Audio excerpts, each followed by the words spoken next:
రవి గారిని వెంటనే రమ్మను.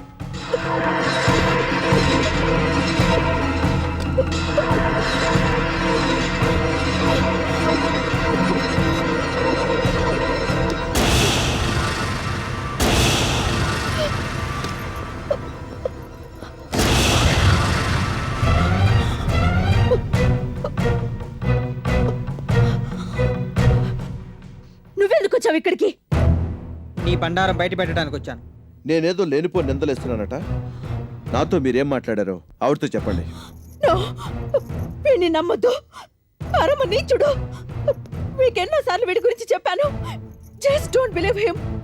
ఇదంతా కావాలనే చేశాడు. మీ సొంత వాళ్ళే మీకు ఇంత ద్రోహం చేస్తున్నారంటే నేను ఎలా నమ్మగలను? అయినా మీరు ఈ డబ్బుని ఇంటికి తీసుకెళ్ళి ఉండకపోతే ఆయన చేతికి ఎలా అందుండేది? ఎవరు చెప్పినా నేను నమ్మకూడదు, మీరు చెప్పిందే నేను నమ్మాలంటే ఎలా కుదురుతుంది? ఏం చెప్పావు? ఆయనతో ఏం చెప్పావు? ఏ అలా కళ్ళు పెద్దవి చేస్తే నేను భయపడిపోతాను అనుకున్నావా? ఏం చెప్తాను? నువ్వేం చేసావు అదే చెప్పాను. జరిగిందంతా పూసగుచ్చినట్టు చెప్పాను. నిజాలే చెప్పాను. ఏంటా నిజాలు? నువ్వు పుట్టిన దగ్గర నుంచి ఒక్క నిజము మాట్లాడలేదు. చెల్లెల జీవితాన్ని బండల పాలు చేసి నువ్వేం పావుకుంటావో నాకు అర్థం కావడం లేదు. చెప్పు, నా కళ్ళలోకి సూటిగా చూసి చెప్పు. ఆ నిజాలేంటో నేను తెలుసుకుంటాను. అన్నీ తెలిసి కూడా తెలియనట్టు నడిస్తే నేనేం చేయగలను? ఈవిడిప్పుడు పెద్ద సీన్ క్రియేట్ చేస్తుంది. జరిగిందంతా మీకు చెప్పాను కదా. లేదు, ఆవిడ ఎదురుగా మళ్ళీ చెప్పండి. నేను వద్దంటున్నా వినకుండా ఆఫీస్లో దొంగతనం చేసిన డబ్బుని నా కంటగట్టింది.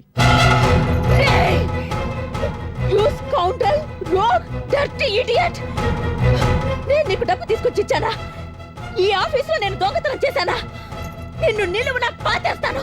నిజం చెప్పరా? ఎవరి దగ్గర డబ్బు తిని ఇదంతా మాట్లాడుతున్నావు? చెప్పరా, చెప్పు. Stop this nonsense. ఏంటి ఇదంతా? ఇంత అసభ్యంగా ప్రవర్తిస్తారనుకోలేదు. నేను అసభ్యంగా ప్రవర్తిస్తున్నానా?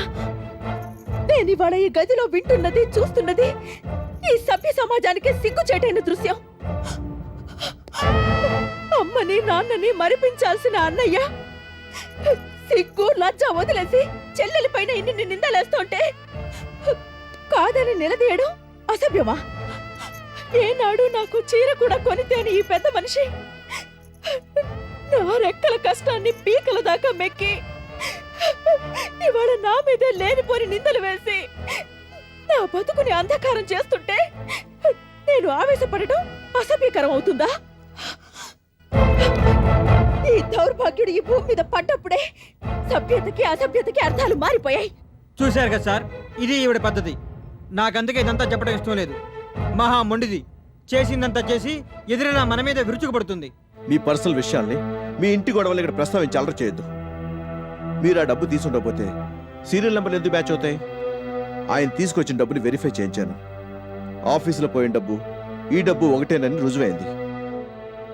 మీరు దొంగతనం చేశారనడానికి ఎంతకన్నా వేరే సాక్ష్యం ఏం కావాలి? శభాష్, నిజమే. ఇంతకన్నా సాక్ష్యం ఇంకేం కావాలి? నోట్ల మీద నెంబర్లకున్న పాటి విలువ నా మాటకి లేకుండా పోయింది. ఇన్నాళ్ళు ఇక్కడ సిన్సియర్గా పనిచేసిందంతా గంగలో కలిసిపోయింది.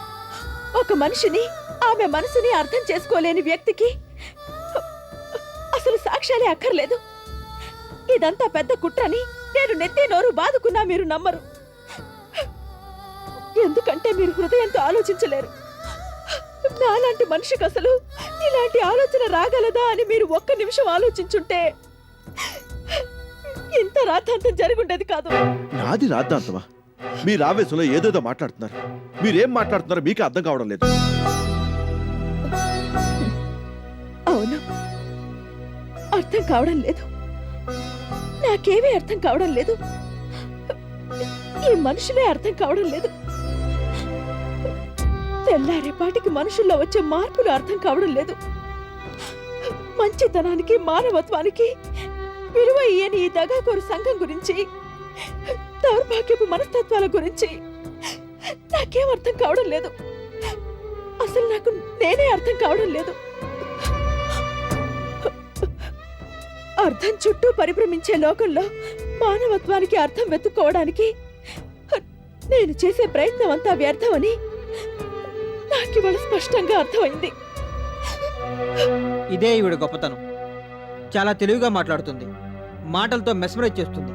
ఎదుటి వాళ్ళని తలకిందులు చేసైనా తన మాటను నెగ్గించుకోవాలని చూస్తుంది. ఇన్నాళ్ళు నోటితోనే బతికింది, కింద పడ్డా తనదే గెలుపంటుంది. నేనింకా ఇక్కడే ఉంటే ఇంకా పిచ్చి పిచ్చిగా ప్రవర్తిస్తుంది. ఆ పిచ్చి మాటలు వినే ఓపిక నాకు లేదు. నేను మీకు చెప్పాల్సింది చెప్పాను.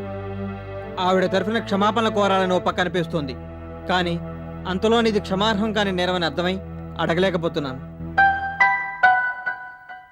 వెళ్ళొస్తాను sir. I'm really feeling very sorry for you, personally and professionally.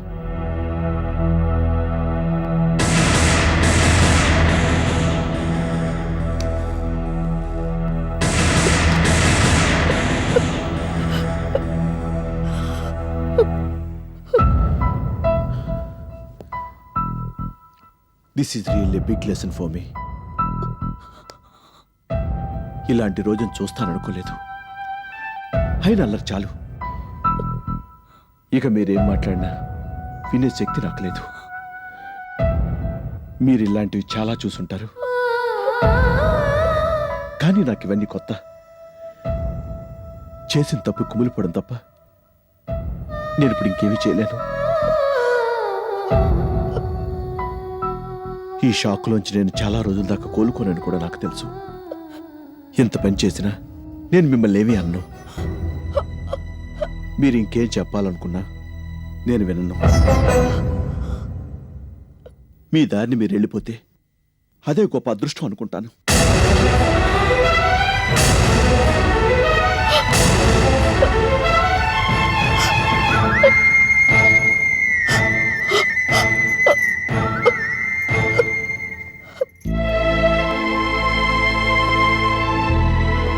మీరు దయచేసి ఇంకేమీ మాట్లాడద్దు.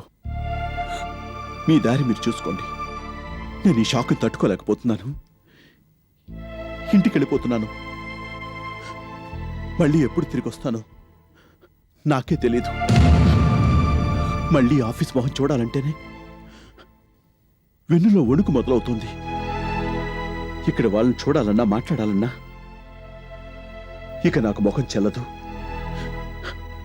అసలు ఆలోచిస్తుంటేనే మతిపోతుంది. దీనివల్ల మీరేం కోల్పోయారో నాకు తెలియదు, కానీ నేను నా జీవితాన్నే కోల్పోయాను.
చేసిందంతా చేసి ఏమీ పట్టనట్టే ఎంత దర్జాగా నడుచుకుంటూ వెళ్తుందో. ఎందుకెళ్ళదు? ఇలాంటి వాళ్ళకి సిగ్గు, లజ్జ, భయం, భక్తి ఏవీ ఉండవు. అందుకే అన్నిటికీ తెగించి ఇంత ప్లాన్ వేసింది. ఒకసారి బరి తెగించాక ఎటువంటి ఫీలింగ్స్ ఉండవు. ఇంత దరిద్రపు లక్షణాలున్న ఈవిడ బాలకృష్ణ గారికి భార్య అయ్యే ప్రమాదం త్రుటిలో తప్పిపోయింది. నిజంగా ఆయన కుటుంబ సభ్యులు ఎంతో అదృష్టవంతులు. వాళ్లే కాదు, మనం కూడా చాలా అదృష్టవంతులం. మెత్తగా కనిపిస్తూ ఎంత డ్రామా నడిపించింది. ఎందుకు నడిపించదు? తడిగుడ్డతో గొంతులు కోసే రకం. ఆ బ్యాక్గ్రౌండే అంతా. లేకి మనుషులు, లేకి బుద్ధులు డబ్బు కోసం ఎంతగానే తెగిస్తారు. మనుషుల పీకలే తెగొస్తారు.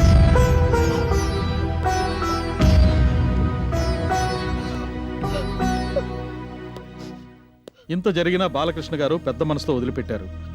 పాపం ఆయన మంచితనాన్ని, మంచి మనసుని ఎగతాళి చేసి ఎక్స్ప్లాయిట్ చేసింది. ఇంత జరిగినా ఈవిడ గారి మీద జాలితో ఆయన ఈ కేసును పోలీసులకు అప్పగించడం లేదు. పాపం ఏం చేస్తారు? ఈవిడి గారితో పెళ్లి శుభలేఖల దాకా వచ్చింది. నిజమే. ముందు చూస్తే నుయ్యి, వెనక చూస్తే గొయ్యి. ఇప్పుడేం చేసినా ఆయనే అల్లరవుతారు. కడుపు చించుకుంటే కాళ్ళ మీద పడుతుందని పాపం ఆయన జరిగిన దానికి మింగలేక, కక్కలేక నానా అవస్థ పడిపోతున్నారు. ఇంటికెళ్ళేటప్పుడు ఆయన మొహం చూసారా ఎలా ఉందో? అవును, నేనెప్పుడూ ఆయన అలా చూడలేదు. సింహంలాగా ఉండే మనిషి ఎలా అయిపోయారు? ఏదో పెద్ద పాపం చేసిన వాళ్ళలాగా ఎవరి మొహం చూడలేక చిన్నబుచ్చుకుని వెళ్ళిపోయారు.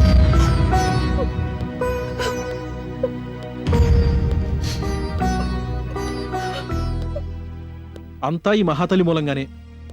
మనుషుల రక్తాలు తాగేవాళ్ళు రాక్షసులైతే మనసులు నంజుకు తినేవాళ్ళు ఏమవుతారో?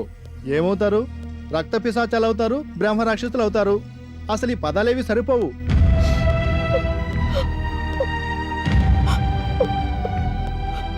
ఇంత చేసిన దానివి ఎటువంటి శిక్ష పడకుండా బయటికి వెళ్తున్నావంటే అదంతా మా బాలకృష్ణ గారి పుణ్యమే. నిన్నేం చేసినా ఆయనకి మరింత అవమానకరం అవుతుంది. అందుకే ఆయన ఇంతగా బాధ పెట్టినా నిన్ను వదిలేయడానికే నిర్ణయించుకున్నారు. ఆయన సంగతి సరే, పాపం పరివే ప్రాణంగా బ్రతికే నాగభూషణం గారు, అన్నపూర్ణమ్మ గారు ఈ విషయం విని ఏమవుతారో? మామూలుగానే ఈ విషయం వింటే ఎవరూ తట్టుకోలేరు. మనమే భరించలేకపోతున్నాం. పాపం వాళ్ళు తల్లడిల్లిపోతారు. ఈ ఉసురు ఊరికే పోతుందా? ఇంతకింత అనుభవిస్తుంది.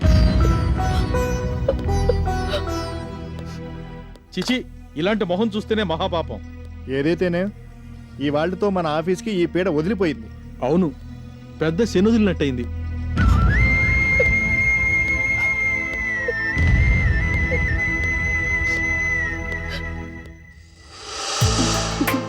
Cheers, gentlemen, Cheers, madam. to everybody's health.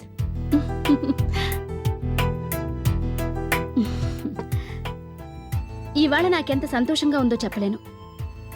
అనుకున్నది అనుకున్న టైంలోనే సాధించగలిగాను. మీ పట్టుదల అలాంటిది మేడం. మీరేం చేయాలనుకున్నా ఇలాగే చేస్తారు. మీకెదురే లేదు. All of you have done a great favour to me. మీరందరూ చెప్పింది చెప్పినట్టు చేయబట్టే ఆ సుప్రతీకని బాలకృష్ణకు దూరం చేయగలిగాను. మనస్సు విరిగిన బాలకృష్ణ ఇప్పుడు నరకయాతన అనుభవిస్తాడు. నేనెంత బాధపడ్డానో అంతకి 10 కుమిలిపోతాడు. నాకు కావాల్సింది అదే. ఇప్పుడు అతనికి తెలిసొస్తుంది. నన్ను కాదన్న రోజు నేనెంత కుమిలిపోయాను. Anyway, congratulations madam. బాగా ప్లాన్ చేశారు. నోనో, నేనెంత ప్లాన్ చేసినా మీరు ఈ పనిని చేసుండకపోతే అంతా వృధా అయిపోయేది. I'm really feeling very grateful to all of you. మీ కష్టం నేను ఉంచుకోను. అది నా నైజం కాదు. మీకిస్తానన్న డబ్బు కన్నా ఎక్కువ ఇస్తాను.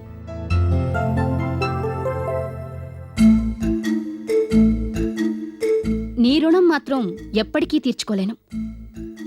చెల్లెలని కూడా చూడకుండా చెప్పిన పని చేసి పెట్టావు. నీలోని కసి కసాయితనం నన్ను బాగా ఆకర్షించాయి. ముందు ముందు కూడా నువ్వు నాకు బాగా పనికొస్తావు. Thank you madam. ఆ తర్వాత ఏం చేయాలో కూడా నీకు గుర్తుంది కదా? గుర్తుంది మేడం. ఆ సుప్రతీకకి నిలువ నీడ కూడా లేకుండా చెయ్యాలి. ఇంటికెళ్ళగానే నేను చెప్పింది చెప్పినట్టు చెయ్యి. అలాగే మేడం. ఆ టేబుల్ పైన బ్రీఫ్ కేస్ ఉంది. లోపల చాలా డబ్బుంది. అదంతా నీకే.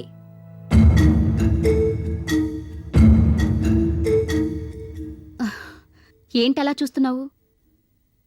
అదంతా నీదే అన్నాగా, వెళ్ళి తీసుకో. You may take it.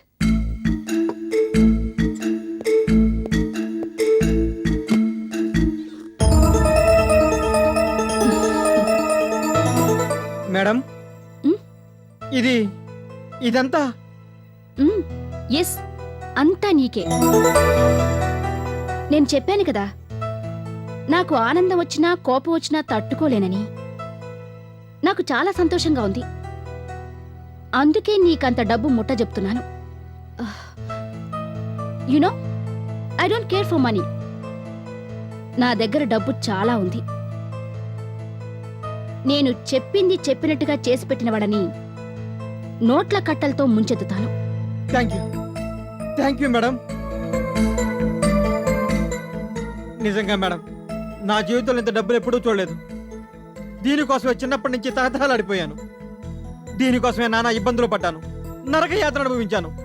ఇప్పుడు అనుకోకుండా ఇంత డబ్బు ఒళ్ళో వచ్చి పడుతుంటే కల్లో నిజమో అర్థం కావడం లేదు. నిజంగా నమ్మలేకపోతున్నాను మేడం. ఇదే ఉంది. ఇక ముందు నీకెప్పుడు డబ్బు అవసరమైనా నన్నొచ్చి అడుగు. నువ్వు నాకు చాలా ఫేవర్ చేసి పెట్టావు. నీకెంతిచ్చినా రుణం తీరదు.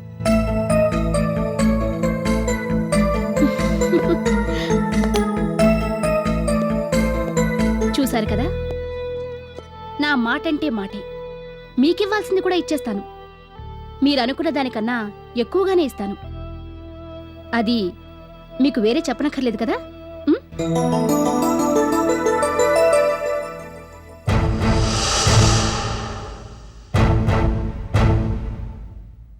కానీ ఒక్క విషయం బాగా గుర్తుపెట్టుకోవాలి.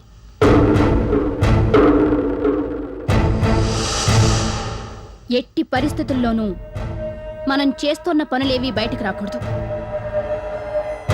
ఇంకెవరికి ఈ విషయం గురించి తెలిసినా అందుకు మీరే బాధ్యులవుతారు.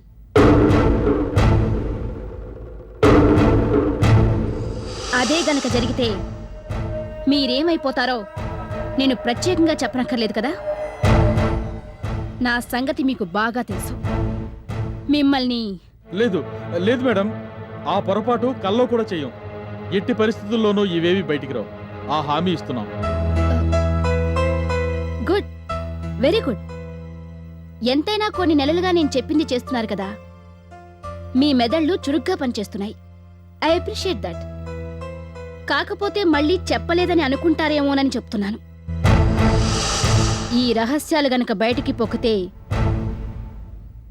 మిమ్మల్ని ఇప్పుడు ఎంతగా అభిమానిస్తున్నానో అప్పుడు అంతగా ద్వేషిస్తాను. మిమ్మల్ని అధపాతాళానికి అణగదొక్కుతాను.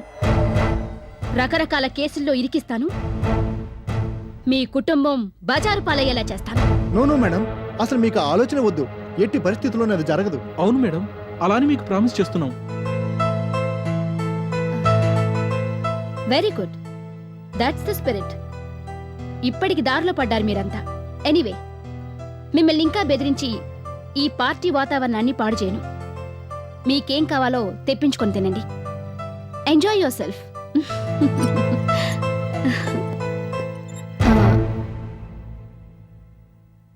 And of course, wish me all the best.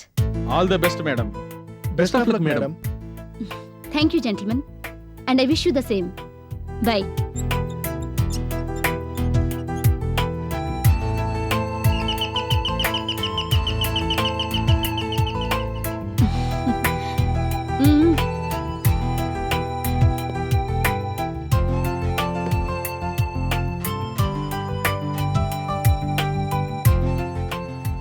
Good night.